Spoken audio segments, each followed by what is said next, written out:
All right, here we are.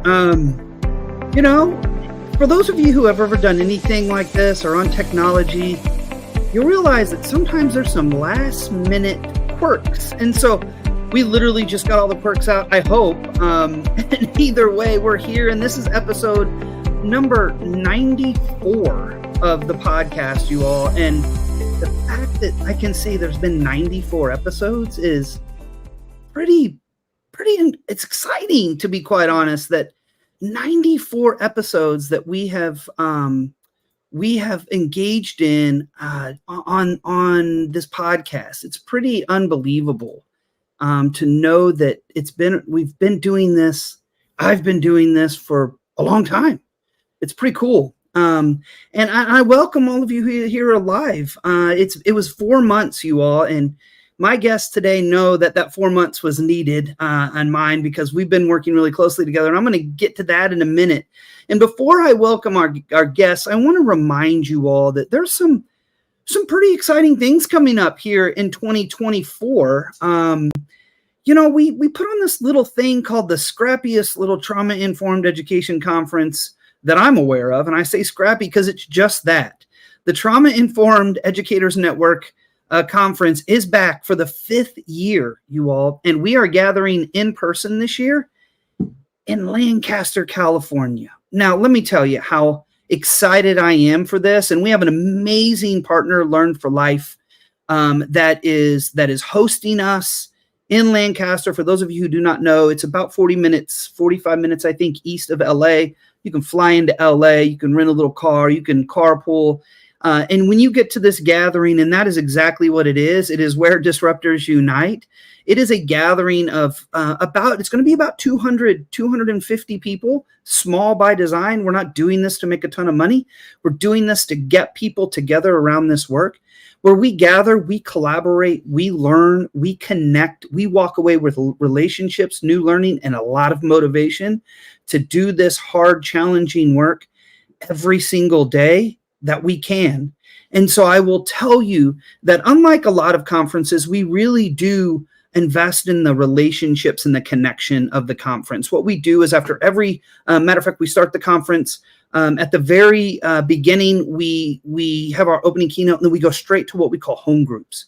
Those home groups are gatherings of people from the conference that you will stay with the whole course of 2.5 days.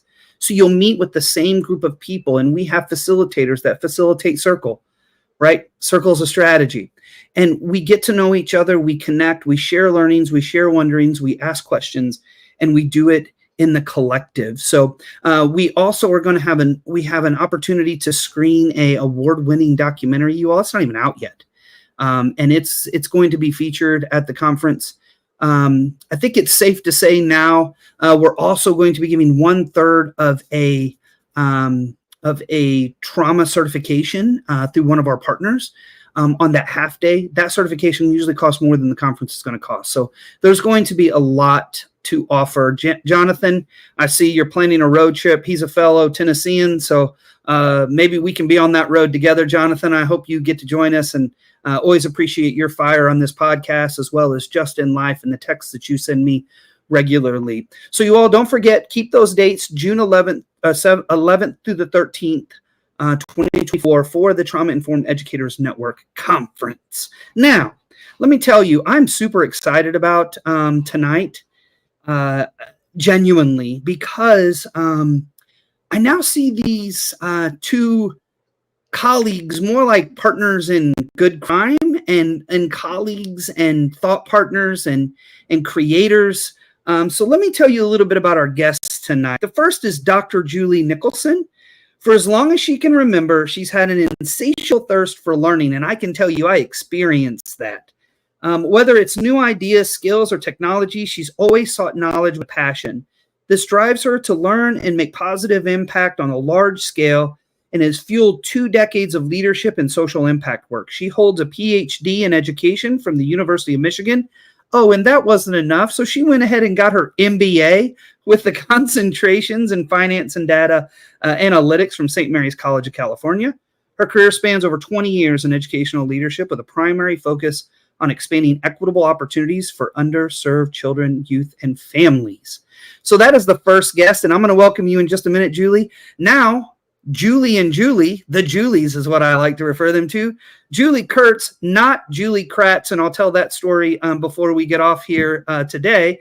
Julie Kurtz is an author and international speaker consulting and training on trauma and resilience.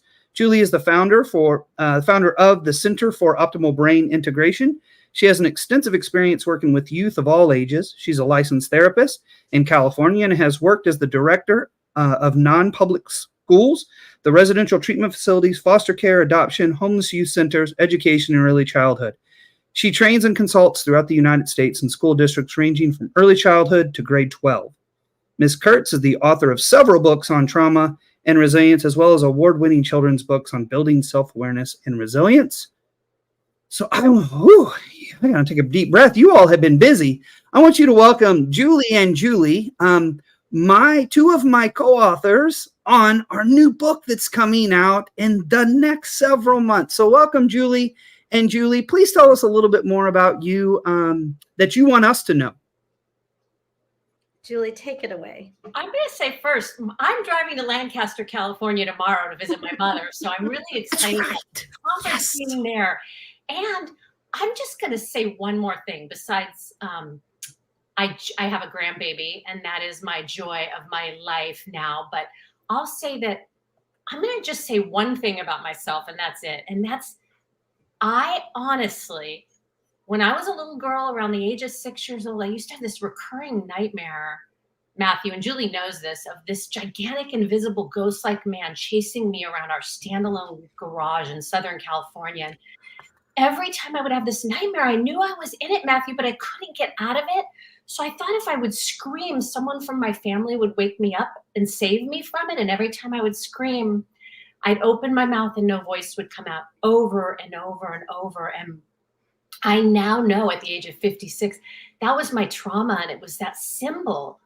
And it led me for the Center for Optimal Brain Integration to have our tagline be giving every child a voice, giving every adult a voice. So I'm really grateful to be in partnership with you and Julie for this book, all the work that we're doing, and for this podcast and everyone listening. I love that. Matthew, this is such a dream for us. We have loved every minute of being able to work together with you and just grow our connection to this amazing group of people who are so dedicated to this urgently needed, I think we'll talk about that, critical work. So just to kind of position myself, like, why am I here? Why do I care so deeply about this? I had, trauma in my family, but I think the story I want to tell is that I went to school I was a preschool teacher. I was an elementary school teacher. I had a lot of kids in my class. Wanted to just slow down for a minute, be able to study and sort of think about them with a little bit more time and intentionality than my teaching career allowed. So I went back to school, and that's what you were saying. I went to Michigan. And I studied for years. I'm an early childhood professor, and early childhood is my passion. I got to study child development and early education. And I even studied attachment in the Department of Psychology for years. And then I became a mom of 3 children, and two daughters had experienced a lot of early relational trauma, a lot of relational loss and disruption. And we adopted. I have 1 birth daughter and 2 adopted daughters. And here's what I'm going to tell you. I had so much training. I had read so many books. I had learned so much, and I was humbled, absolutely humbled I wasn't able to connect in a way that I knew my daughters needed me to connect with them. I tried everything that I had learned, and just nothing was working. I reached out for help, and the advice I was getting was not helping. And one day I heard about Dr. Bruce Perry and read his book, and started to just unravel the whole science of the neurobiology of stress and trauma. And it was like this whole just toolbox opened up that helped me have that connection, that helped me support the healing of my daughters, that helped our family just function from a place of not sort of stress and survival to a place of intentional support. It changed everything. And it was at that moment, I still feel so much gratitude for Dr. Bruce Perry and all of the folks who have helped us understand this work. And there's so many people who are in this work to be thankful for. But at that moment, I said, I will, for the rest of my life, help people come into this work. I embedded it into every class. And now I get to do things like this. It's such a dream because it can change lives. You know, you said something that resonated with me deeply. I have been doing this work, what I refer to with other people's children, right? And it is amazing when you begin to reflect in your own home what you're doing and how it impacts, right? And it wasn't until we became a foster family for two remarkably brilliant and gifted boys that taught me more than any book I could have read about what trauma can do, but yet what resilience can look like. And, you know, I've told the story on here about how I was convinced that the youngest of our two boys when they were with us was intellectually delayed, and it wasn't. It was severe complex PTSD, right? And I've told that story on here many, many times, and I won't retell it. And I don't tell anybody's trauma story. I just tell that specific piece. And that was an eye-opening experience for me when I was like, but I talk about this and it's literally right in front of me. But I hadn't paused long enough to get myself to the point of regulation to be able to process it, because like you said, we were in survival a lot of the time. And when I decided, wow, I've got to start doing some work, did it become real? Right. Yeah. And I think the reason I'm so excited to have you all on is we've been working very closely for the last several months together and brainstorming and throwing ideas out and supporting each other. And really this idea of stress and trauma in schools is, I believe in my heart of heart, is more necessary now than it may have ever been. Right. And let's talk about that. Let's talk about why of all the things that we could have chosen, these are the things that we're focusing on. And what do each of you see as stress, particularly playing a role in schools and even in not just schools, really in general, in our communities today? What do you see this? What do you see the impact being?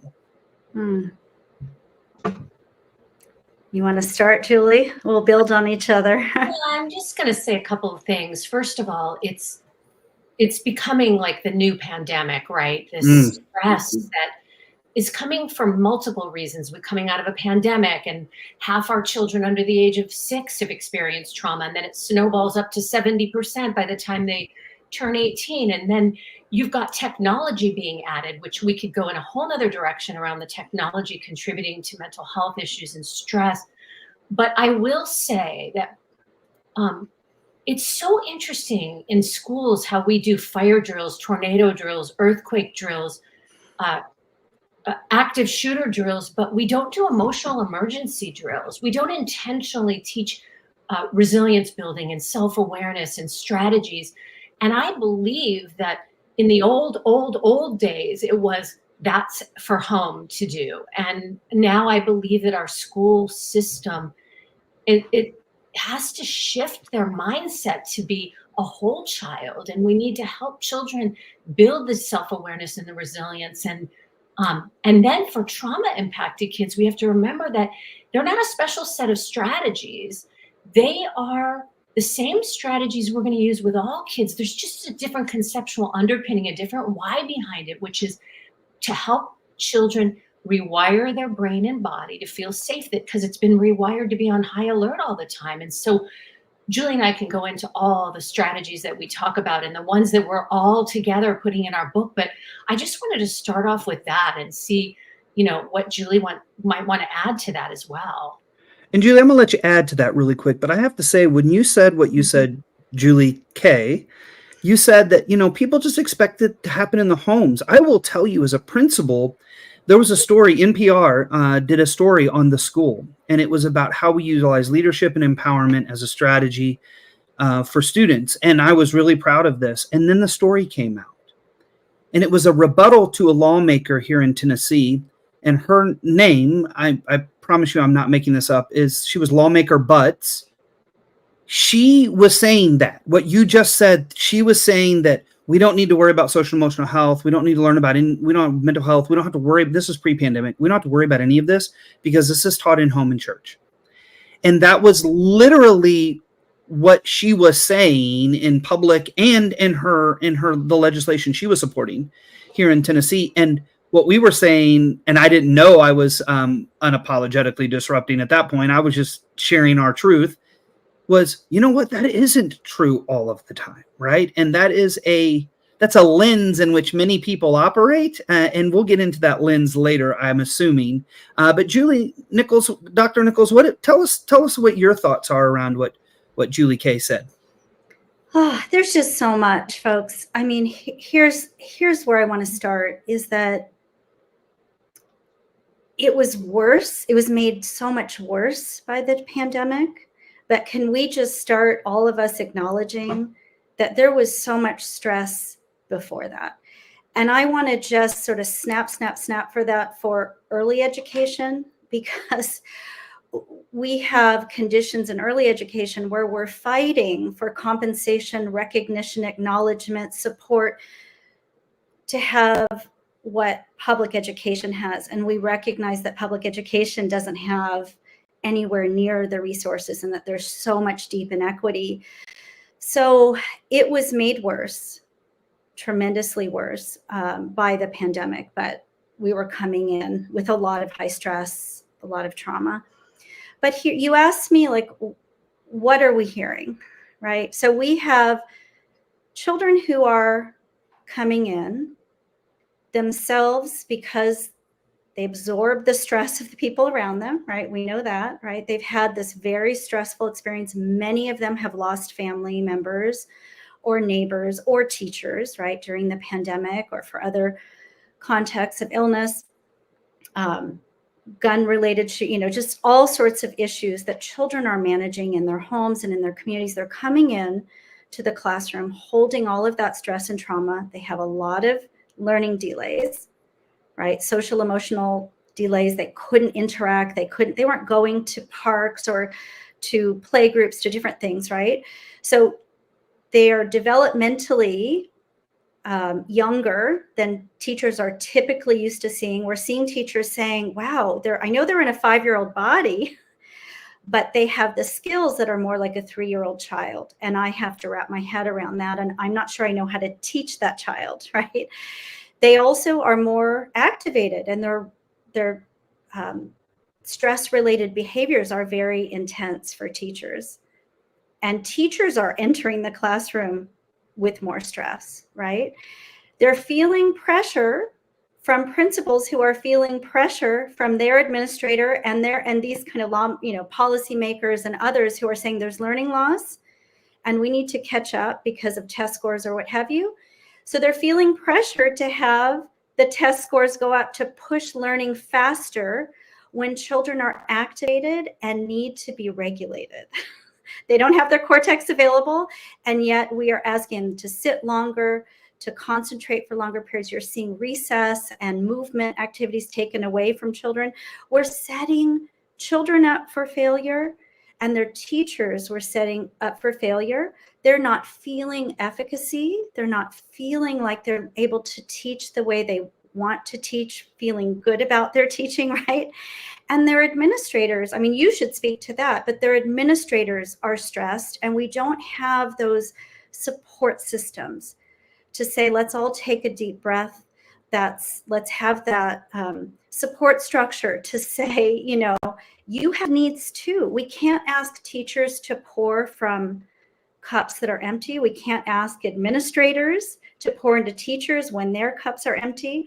And this is what we're doing. And we're perpetuating these cycles and saying, go ahead and have a manicure or take a walk after school and regulate yourself and come back and give 1,000%. And so these are these cycles that we see all the time. And I'm not saying anything that people don't know, but hopefully I'm validating what is people are feeling and seeing out there and experiencing. Well, and from the very beginning of us talking, I said, can I write the foreword? And it was just that, right? Because it's true. And I get super fired up. I think you all already know this, right? When we start talking about this, because I hear this all the time. And I would say I'm on ground zero again with the fight against public education. And that literally is what it is. And Jonathan knows, he's in Tennessee too. We are ground zero right now, along with other states, that we are just trying to keep public education as an option. There's so much happening, whether it's the systems in which we grade schools, and now we've got a letter grade based off of achievement, and we have the good school, bad school list, that these both things are conflicting. And then now we have vouchers, and we have so much happening, right? That's pushing this pressure. And I hear people all the time, well, we just need to go back to the way it used to be, and we need to do how we used to do. And here's what I want to tell people. We're not in situations anymore like we used to be. Kids, I graduated high school in 1995. I just told my age, right? In 1995, I never did an active shooter drill. Never had one. Didn't even know what they were. My teachers were not frontline responders. They weren't having to, the state government wasn't deciding whether they're going to carry a gun in school or not. They weren't deciding on what curriculum to teach. All these things weren't happening. We didn't have a pandemic. Social media wasn't a thing. I learned to type on a typewriter. No joke. It's a completely different world, and we can't continue to do more of what we've always done, because we're going to continue to get poor results that we've always gotten. And I'm not talking about academics. I'm talking about the social and emotional and mental health of our students and our educators. We don't have an educator crisis problem when it means we don't have people coming in. Our problem is we are in crisis for our educators. The system is creating a crisis for our educators, right? And that's really why this book is so passionate to me, is that it's not rocket science, but it is brain science, right? It literally is brain science. We know what's happening to the brains and the bodies of both adults and kids in our school. It's a cesspool of dysregulation right now, and it's happening not just in the United States. This is happening across the globe. There's a huge listenership here in from Australia, in New Zealand, and across the UK. And I'm hearing this across the globe.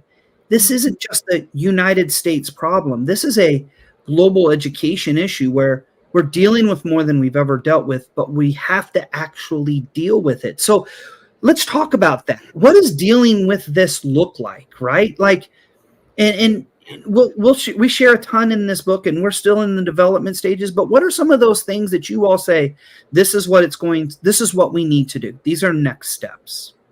Well, I'm going to kick us off, and I'm just going to share, in bridging what you just said, I feel like when our brains get stressed, we move to survival mode, fight, flight, freeze, or fawn.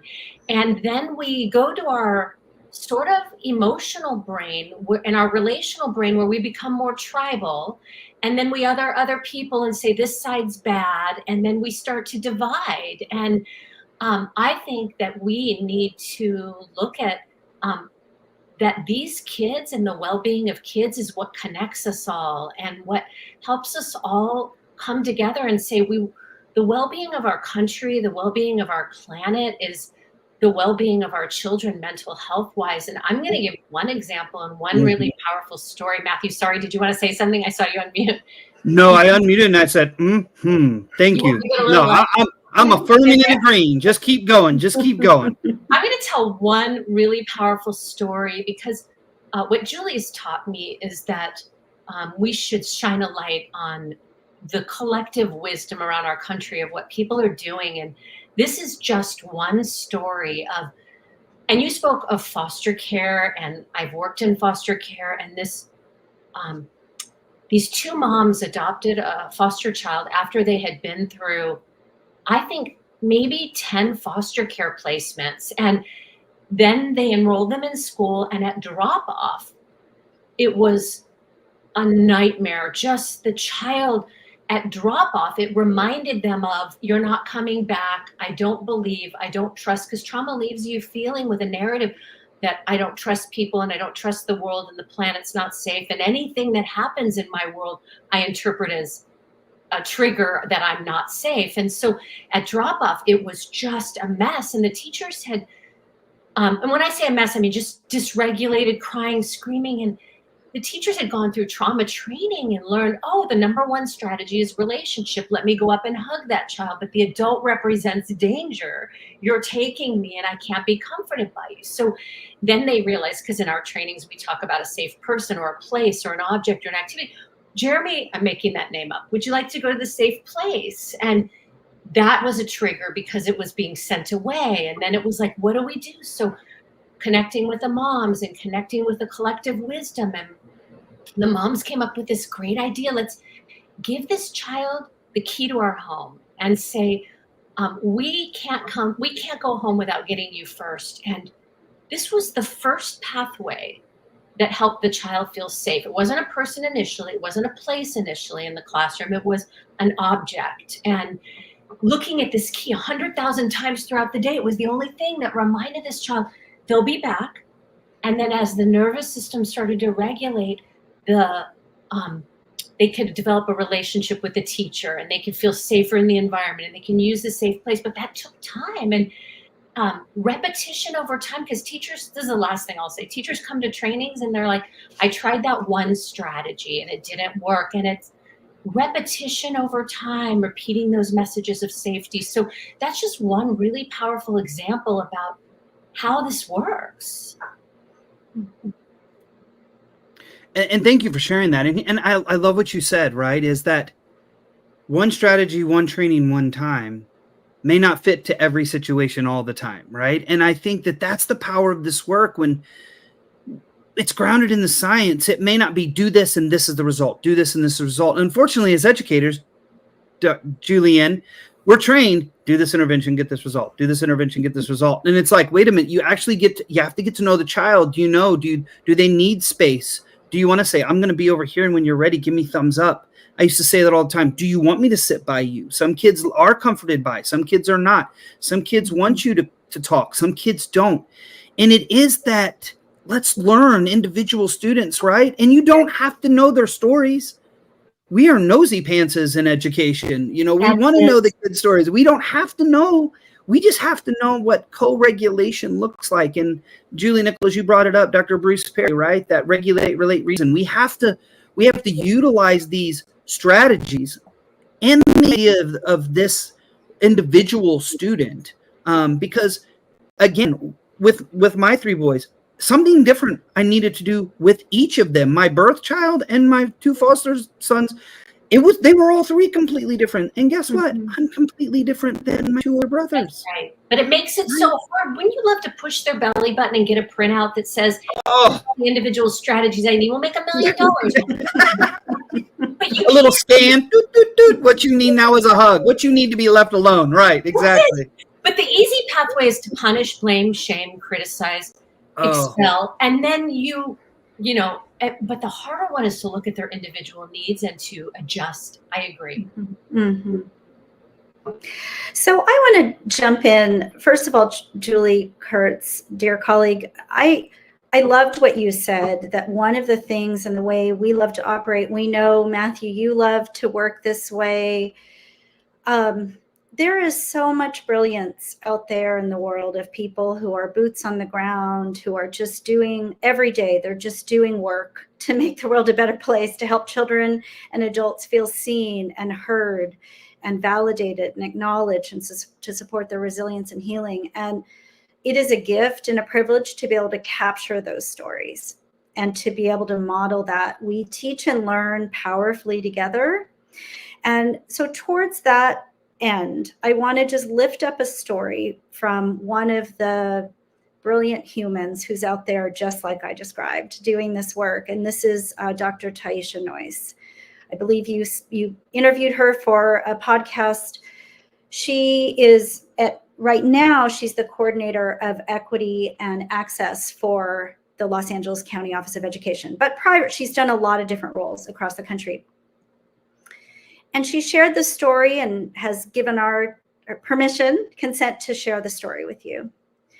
But what she talked about was that she was very committed with her principal at this school to supporting and creating, collective care practices and a climate of support for her teachers. And they had lots of different things that they did, including, drop-in office hours where people could talk one-on-one to just, what is it that you want to share with me? I'm here to do and be whatever you need me for, just being present, being aware, recognizing that not everybody feels comfortable speaking up in a staff meeting, right? Sometimes they need that one-on-one, very confidential time, but they had lots of different things they did.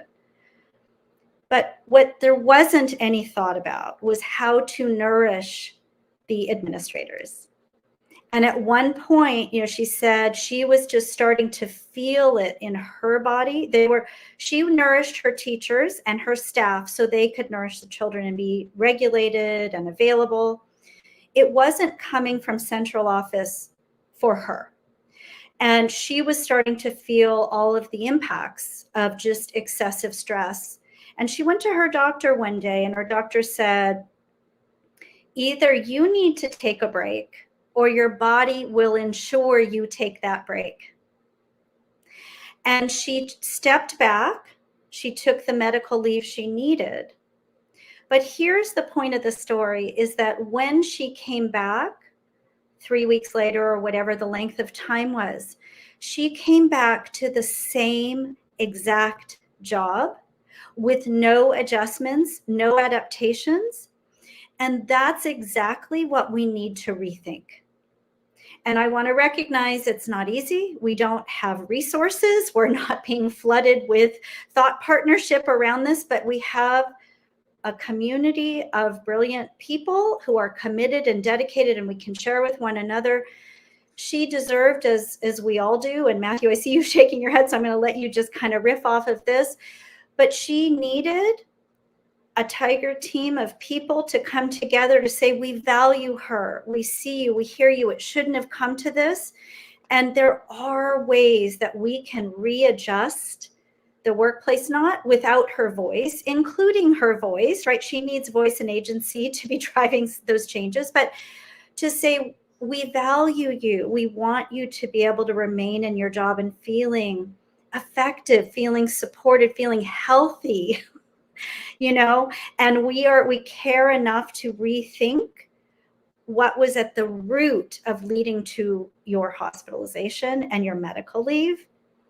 And we need more kind of rethinking of the job description. We need more sharing of resources and responsibilities on the job. We need collective care practices, and I'll stop there. But we just, we need to really rethink things. And I will tell you, I'm shaking my head because I think that was the difference of an experience for me. Because I had Miss Burnell, Miss Ellis, Dr. Schroeder, Dr. Bassi, Miss Brady, Miss Gonzalez, Miss Sutphin. I mean, I had these people that they didn't work for me. I work with them, right? Mm-hmm. And I go back to this time. The hardest time in my entire life was the end of my mom's life. And I was unapologetically not at school when I couldn't be. I would go home. If I could, I would come back. And then I would go home. I say home, Illinois, where I was raised. I would come back. And never once did I feel any type of shame, any type of angst, because I was surrounded by adults who also got this. And I think that this goes back to even creating culture, right? So many people point fingers at the principal and say, you're creating the culture. And I was very transparent and upfront. You can talk to anybody that I worked with. Culture isn't designed by me. Culture is designed by us. And I've said this to you all, and I believe this. We are no longer in a let's talk about self-care situation. We are in we must have collective and community care. We have to. And here's what I challenge the teachers who listen to this. Just acknowledge, see, hear your administrators. Administrators, here's what I want to challenge you to. Just see your educators that work next to you. See, hear, and validate them. Here's what I want to say to you educators. See your kids. Validate them. Just see them. Be present, right? And when we all can just say, we can do that. Just be present for each other. And you know what? Sometimes 40% is 100%. All I can give today is 40%. And that is my 100%. And that's okay, right? But because competition is part of our structure in education, it creeps into our schools and into our teams and into our individual teachers. We have to be cautious of saying, I've got your back, you've got my back. And it goes to what I was emailing you today, Julie, and right, it was just like our tap in and tap out system. That call for support went to every staff member. I would tap in and tap out. Teachers would tap in and tap out. Support staff would tap in and tap out. And what that basically is, right, is I'm dysregulated and it doesn't matter why. I had, as a principal, I had a veteran teacher lose an adult son in a tragic accident. I had multiple medical diagnoses. I had the loss of parents in our school. That all happened as when I was a principal. Trauma and stress doesn't stop when you're a child. Sometimes it even ramps up, and we don't acknowledge that with our educators. So I challenge anybody who listens to this, just see people, show up, ask, you know what, how are you today? And when they say good, no, I really mean, how are you today? And just those little questions can change, it can change culture. It can change how we see each other. And then that's the passion that I bring is, hope is not lost in education. It is not, you all. There's so much hope, and we know better. In the words of Maya Angelou, we do what we know, and we know better. We do better. We know better now. We have an opportunity now to go, now we're going to do it even better, right? I mean, what are your thoughts around that idea of we know better, let's do better? I'm going to start with just this school that I was working with for almost a year, trauma trainings and strengthening the adult self-awareness and practices. And I have to say, this was a juvenile justice program. So a school with the children who can be the most challenging sometimes. And the teachers were stressed, and it was just overwhelming to everybody, the amount of dysregulated behaviors for the students. And at about the 9-month mark, they sat with me in a meeting and they said, we don't think we need you anymore, which is my dream, right? We don't think we need you anymore. And I said, so tell me more about it. And they said, we're getting along as teachers. We have each other's backs. We've built these strong relationships. We've got rid of some of the toxic people that contributed to the toxicity of the culture. And we love each other so much. And as a result, the children are having like almost no dysregulated behavior. They said these words to me. I'm like, wow, that's just evidence of the collective care, the adults taking care of each other, having each other's back, them doing similar things like the tap in, tap out. I'm going to stop there, but I just thought it was a powerful example to play off of what you were saying. So I'll tell you one thing that came to my mind. I mean, we could talk forever about this topic. We all love it so much. And it's hard to know which stories to tell, because when you were saying, Mathew, see them, hear them, validate them. One of the stories that came to my mind was a beautiful story that happened here with an educator and a young child who came into her class. So this was a community in California, and there, you've heard about our horrible fires.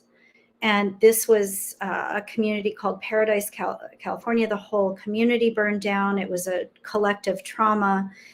And this young boy who was in early elementary school, age 5 or 6, he and his family had to flee in the night, they're going down the highway with the flames on both sides of the car. Of course, he was terrified. His family was terrified. He asked his dad, Daddy, are we going to die? Dad was so wise. Of course, he was so scared trying to get them to, out of the community. And he said, son, we're going to be okay. He said, let's sing your favorite song. We know how that is regulating. It's helping him, the whole family sort of focus so Dad can drive and the children can focus. So this was his favorite song. We don't talk about Bruno from Encanto. And so here they are singing this to get to the shelter. Well, of course, this little boy brings all of this experience into his classroom. He starts drawing, everything is on fire, and he starts bringing it into his play.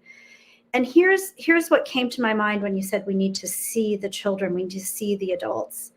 This teacher knew that with his young, immature nervous system, that he was going to bring out his lived experience in the drawings and in the play. He wasn't going to speak about it, right? It was very scary for him. And she knew he needed that co-regulation. She needed to just bear witness to what he was saying without trying to fix it or make it better or comfort herself.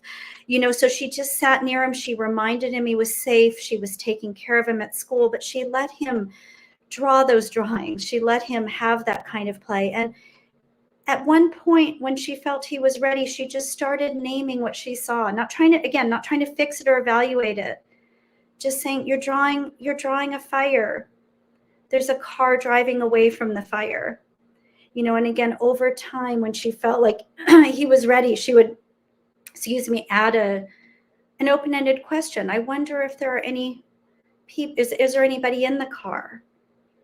And it just kind of bearing witness, helping him feel like she was there. His whole self could come into her program. He could be human. And at one point she felt like, because she was noticing to see if he was dysregulated, then she asked a question, naming what she saw, and then saying, I wonder if there's any helpers who could help that family driving away from the fire. And then as she started to, at this time, she's reading books like, Chandra Ghosh Ipin's book, about very scary things that happen, and with examples of coping mechanisms of the different animals that cope through traumas and cope through stressful things. And this little boy raised his hand and he said, we went through a really scary thing and we sang my favorite song. And what she started to notice was that in his play now, he would still play it out, but now the helpers arrived. The firefighters, the community, the people, and she started seeing his drawings change. And this little boy is using his voice to bear witness to his trauma, to learn coping skills. She's holding that, right? And he's learning that he can move through it with relational support.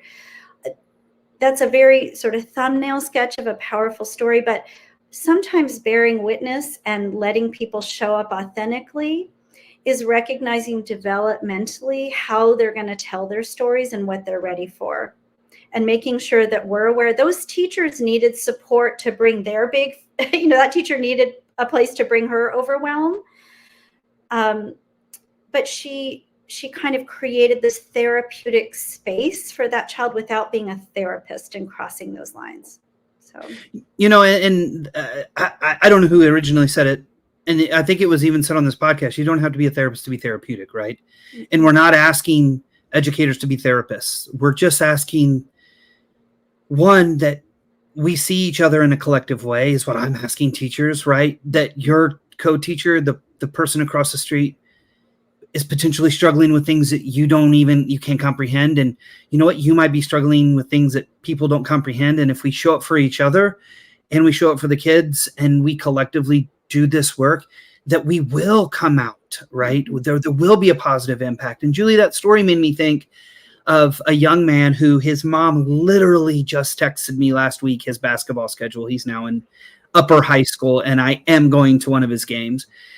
But how I bridged conversation was through play. Yeah. And he was, I think, second or third grade-ish, maybe. Mm-hmm. I think he was second grade. He loved basketball. I loved basketball. I played in high school. He loved talking trash. I love talking trash. It was both of our love language. He lost his father to gun violence on November 1st, 2017, a day that will forever be burnt into my brain. And never once did I ask him, but he would say things like this: hey, you weren't at my dad's funeral. And I said, I was, buddy. And he said, oh, I don't remember. But I kept the document that they gave out. I gave the obituary and I kept it in my office. And I said, hey, let me show you something. He goes, oh, you were there. And I said, I was. And I said, it was a really hard day. Yes. He didn't talk about anything for almost 2.5 years. And not did we want him to talk about it. Mm-hmm. It was right before he left the school out of elementary. And it was the time and the space for him to say, hey, it's time for me to talk about it, right? And he was in that space. And sometimes it's just showing up, And that's what it was. And people say, what's some of the best strategies that you've ever done? Literally, throwing a football and playing basketball are two of the best strategies I ever did with students. And that was because it was their mode that they loved. It had bilateral movement. It had connection. We had eye contact. It had all those things that we need relational. And we could get to the bottom of it. And here's what I tell people. How do you have time? I literally did it for 3 to 5 minutes every day. I learned I needed it as much as they did. It was as regulating for me as it was for them. It was as connecting as it was for them. And at the end of the day, that's what this work is about. I mean, sometimes it is very complicated. We don't understand it. We have to get this foundation of neuroscience and physiological science and understanding why and what happens. Once you have that, you can't unlearn it. It changes who you are as a human being and how you operate on a daily basis. And that's really what we're hoping to do with, right?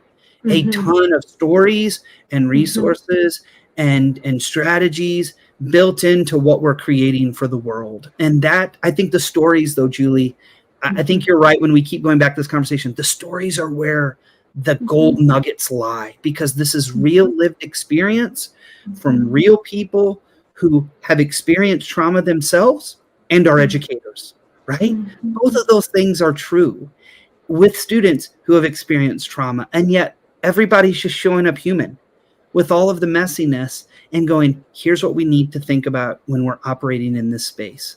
Self-regulation, co-regulation, de-escalation, all those big words, it's just showing up and being human. So you all, what are some final thoughts? I told you this 45 minutes has now turned into almost 50, and we'll do another segment of this, you all. So don't think that we're done. We'll bring our other co-author in, and we'll just have all 4 of us on here and having conversations, because we didn't even get into the depth of equity and all those things. Yes. But what are some final thoughts that you all have for educators who listen to the Trauma Informed Educators Network podcast? I mean, my final thought would be another analogy of bumper cars. And I think, okay, if you've ever ridden on a bumper car, the goal is to drive 100 miles an hour into your loved ones. And then when you're bored doing that, you turn your head and you look for some stranger you could crash into, and nobody ever gets hurt. And the reason for that is because that bumper on the outside of the car that buffers the impact of the crash over and over. And I think we all need a pretty big bumper in our life, whether it be resilience strategies or self-care practices. But what we're here in our book also to talk about is building that resilience for the students so that they know what to do when they have an emotional trigger. And part of our job is to help them build that bumper so they can tolerate the stressors every day, but more importantly, so they can actually listen and learn and engage in academics. And you can't do that when you're in your stress brain. And so this work is so important. I'm really grateful to be with all of you and to write this book and be here today. That's really what I want to close with, because I know we'll be back to talk more. Yes, we will. Dr. Nicholson, what are some final thoughts from you?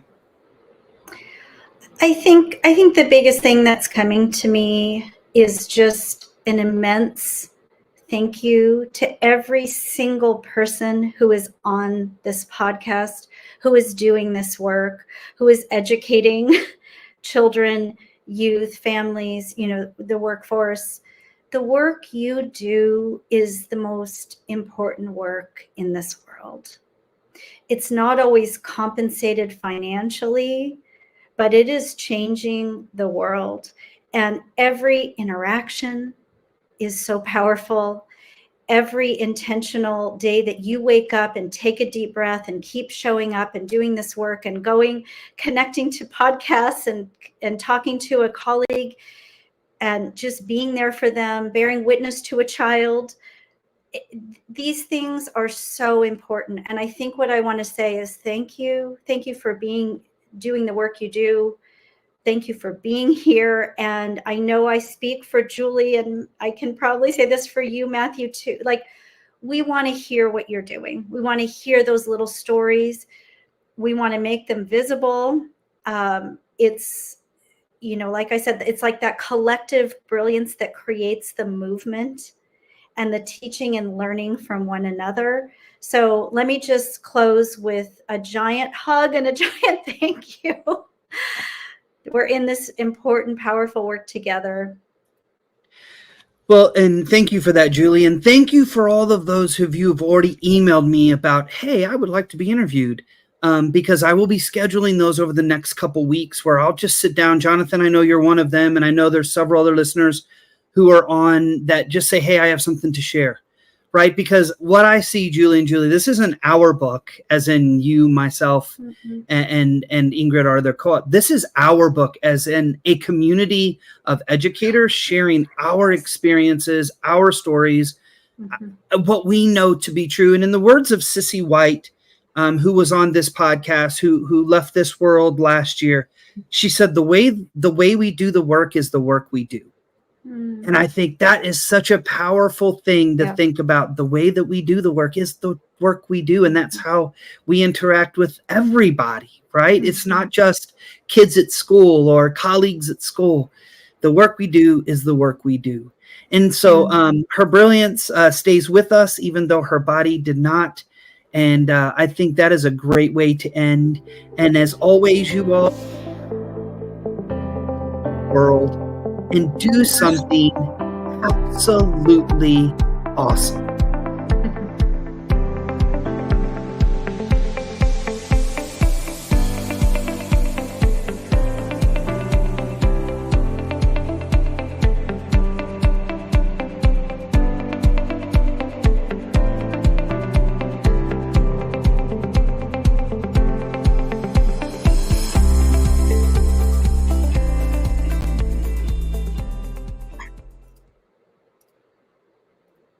All right.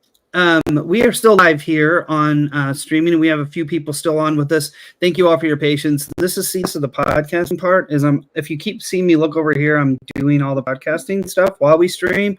Amazing. It's like this juggle of finesse, and that song is a little bit longer than it needs to be, but at this point, it's just always been. So I'm not touching it. But thank you all so very much for being on here and for your engagement. Isabel and Rainbow and Ginger and all of you who have been on here and commenting, and Teresa, Crystal, all of you who came and spent some time with us tonight. Thank you for being a part. Thank you for listening. I will not be back next week, but I will be after the winter break. I will be back with some amazing people, including a great friend of mine, Dr. Stephen Lloyd, who was the doctor partially portrayed in the series Dope Sick. And we're going to talk about he is a medical doctor, about how important he feels trauma-informed education is on our world. From a medical doctor standpoint, he believes that it is the game changer. That if we can begin these processes, we will create a healthy community in just a few generations. So I can't wait for you all to hear from him. He brings so much brilliance, raw realness of his own recovery and humanity, which I love that he does unapologetically. So thank you, Julie. Thank you, Julie. And thank you for all that you have listened. And like I said earlier, we will be back for another episode, maybe after like chapter 4 or 5. So we'll be like, okay, now we're ready to get into the weeds of conversation. But thank you all. And if you will stay on here for just a moment, for those who are live streaming, thank you again. And we'll see you when we see you. Bye, everyone. Bye. Thank you.